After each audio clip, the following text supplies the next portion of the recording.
Hello सभी को राम राम।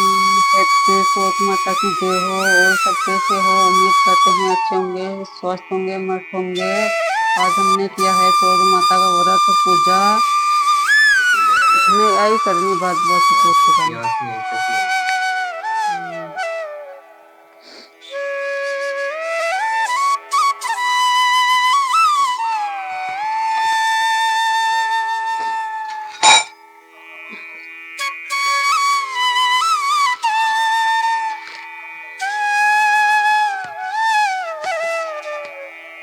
कर ले लिया हाथ में।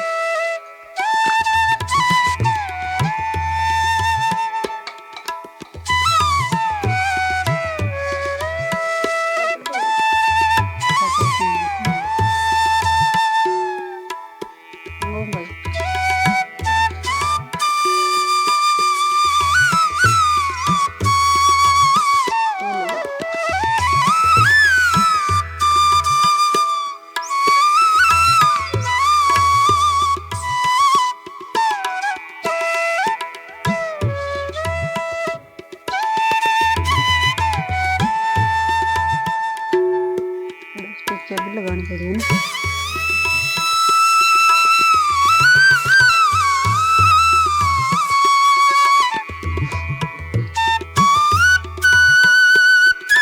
हेलो तो भी लगा ली।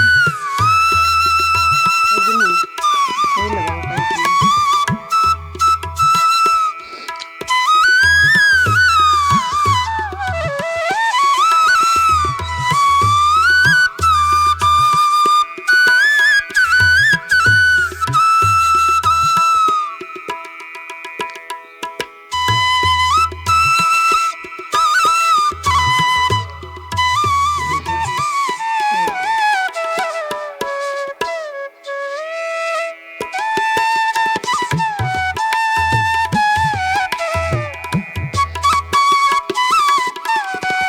वो कोई क्या है? अरे लगेगी।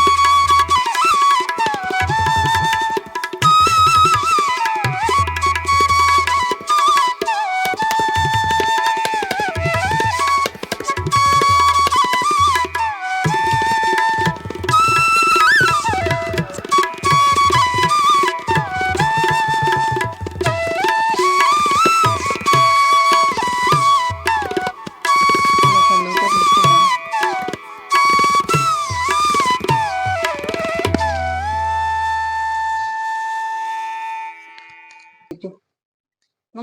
कहूँ मैं चौथ की सकल सुधारो काज।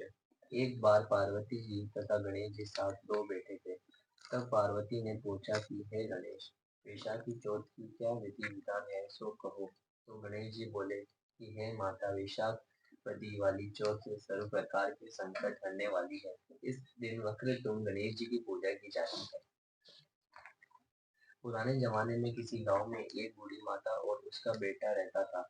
बेटा गांव की गायों चराकर उधर पूर्ति करता था। उसकी माता बारहमासी चौथ के व्रत किया करती थी। वह हर चौथ के चूरमे में 4 लाडू बनाती थी। इनमें एक चौथ माता के तथा एक गणेश जी के चढ़ाती, एक दान करती, एक बेटे को खिलाती और एक खुद खाती। एक बार किसी ने बेटे को भड़का दिया कि तेरी माँ चूरमे चूरमे के कई लड्डू बनाती है, पर तुझे केवल एक ही लड्डू देती है। शेष सारे वह खुद ही खा जाती है, बाकी तुझे ठंडी बासी रोटियां देती है। लड़का यह सुनकर भड़क गया कि माँ तू तो चूरमा खाती है और मुझे हर चौथ को सिर्फ एक लाडू और बाकी ठंडी रोटियां खिलाती है। ठंडी बासी रोटियां खाकर मुझसे गाय नहीं चराई जाती, इसलिए तू तो ये व्रत करना ही छोड़ दे। माँ ने कहा, बेटा, मैं तो चौथ का व्रत तेरे ही सुख शांति के लिए करती हूँ। मैं चौथ माता व्रत नहीं छोड़ सकती। इस पर बेटा विदेश जाने लगा तो माता बोली, बेटा, यदि तू विदेश ही जा रहा है तो ये चौथ माता की आंखें तो अपने साथ ले जाता। तेरे पर कोई संकट आ जावे तो चौथ माता का नाम लेकर इन्हें पूरे देना, संकट टल जाएगा। लड़का उन आंखों को लेकर विदेश चल गया। रास्ते में एक बड़ी नदी आड़ी गई। उसे पर पार करने की कोई साधन नहीं देखकर वह घबराया, परंतु उसने माँ की बात याद आई उसने वे आंखें निकाली और चोट माता का नाम लेकर फूट दिए और चोट माता की कृपा से फौरन ही नदी का पानी दोनों तरफ बटकर रास्ता निकल आया। आगे चलकर उसे एक भयंकर जंगल में से गुजरना पड़ा तो वह वहां पर भी वह रास्ता भटक गया। वहां भी उसने आंखें फोड़ किया है तो चोट माता यदि तू सच्ची है तो मुझे रास्ता दिखा, इतना कहना था कि उसे रास्ता मिल गया। आगे चलकर वह एक नगर में जा पहुंचा। उस राजा ने ये कहा, राजा ने बरताने को एक आवड़ा पकड़ता था और वह आवड़ा भी तब पकड़ता था जबकि एक आदमी की बलि दी जाती थी, यानी एक आदमी को बरतने के साथ चुनकर आगे लगा देते थे। उस लड़के ने वहां जाकर देखा कि एक घर में एक बुढ़िया चक्की चलाकर आटा पीस रही है और रोती जा रही है। एक लड़के ने उससे पूछा, माता तुझे क्या दुख है जो रो रही है?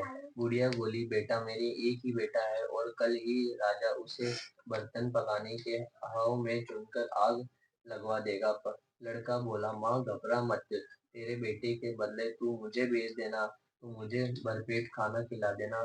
फिर सब खाना खाकर सो गए। दूसरे दिन राजा का बुलावा आया तो डोकरी ने उस लड़के को उनके साथ भेज दिया। राजा के नौकर वहां ले जाकर उसे हवा में चुनने लगे तो वह आंखें पूरकर तथा जल का कलश लेकर बैठ गया और बोला, हे चौथ माता, तू सच्ची है तो मुझे इस संकट से बचा देना। अहाव चुनकर आग लगा दी गई।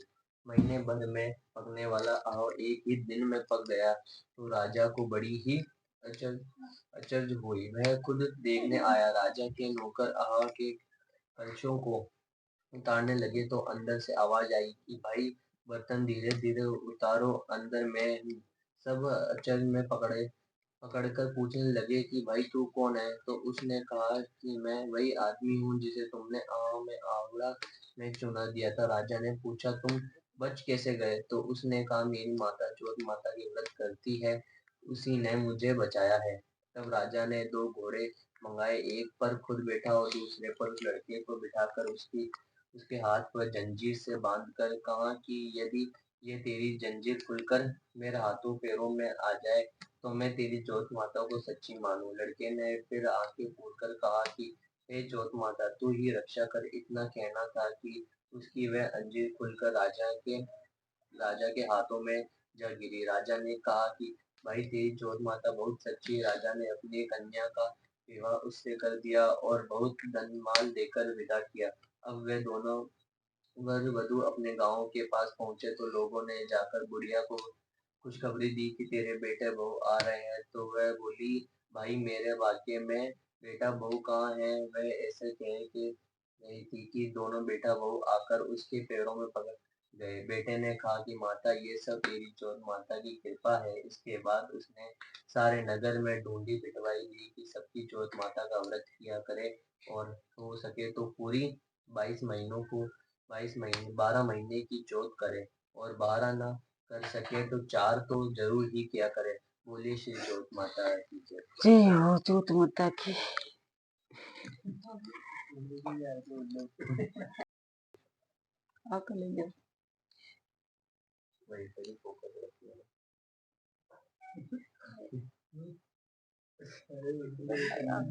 ग्यारह है हमारे हैं? दक्षिणा 11 सही है ना? 10 भी सही है ना? 8 नहीं रहना था। 5 7 9 10 11। बोलो। हम्म। गणपति सुरपति भुवनपति सिद्धि सिद्धि के दाता एक दंत गजन वदन को नमस्कार शतबार। एक बार पार्वती जी ने अपने पुत्र गणेश जी से पूछा, है पुत्र, भाद्रपद कृष्ण चतुर्थ का महत्वपूर्ण कथा कथा किस प्रकार है? तो कहा। तो गणेश जी बोले कि माता भादुनी चौथ मनुष्य के सारे संकटों को हरण तथा अन्न धन सुख और संपत्ति तथा सौभाग्य देने वाली है। इस दिन विनायक एक दंत एवं विकट पूतनी आखुग विघ्नाशक गणपति कृष्ण पिंगल गजानन लंबोदर और भालचंद्र इन 12 गणेशों की पूजा की जाती है। इस व्रत को सबसे पूर्व राजा नल की पत्नी दमयंती ने किया था, जिसकी कथा इस प्रकार है। एक बार राजा नल दूसरे राजा के साथ जुए में अपना सारा धन माल खजाना और राजपाट सब कुछ हार गए, तो इन्हें अपना धन धान सब कुछ छोड़कर परदेश जाना पड़ा। जब वे दोनों पति पत्नी देश विदेशों में घूमते जा रहे थे, तो इनका भी विछोह हो गया और दोनों को ही अलग अलग जगह सेवाचाकारी करके जीवन बसर करना पड़ा। एक बार दमयंती की शरभंग ऋषि से भेंट हुई, तो दमयंती ने उनसे पूछा कि हे ऋषिवर, आप मुझे कोई ऐसा उपाय बताएं कि जिसके करने से मुझे अपना खोया हुआ पति वापस मिले जाए। ऋषि ने उन्हें भादुड़ी चौथ का व्रत करने की सलाह दी और उसका विधिवान बतलाया। दमयंती उनकी राय मानकर ये व्रत करने लगी, तो 7 महीने के भीतर ही उसे अपने पति से मिलना हो गया और उसके थोड़े दिन बाद में उन्होंने अपना खोया हुआ राज्य, धन संपत्ति सब कुछ भी प्राप्त हो गया। इसके बाद दोनों पत्नी पत्नी कई वर्षों तक राज्य सुखों की भोग करने अंत में वैकुंठ को सिधार गए। यह चौथ माता के व्रत का प्रभाव। बोलिए श्री चौथ माता की जय। बहादुरी चौथ माता की कथा समाप्त। जी हो। गणेश जी की वो कथा कहाँ पर इसका भी लास्ट में यार नहीं, गणेश जी की आरती तो याद है लेकिन कथा कौन सी आरती वही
लेकिन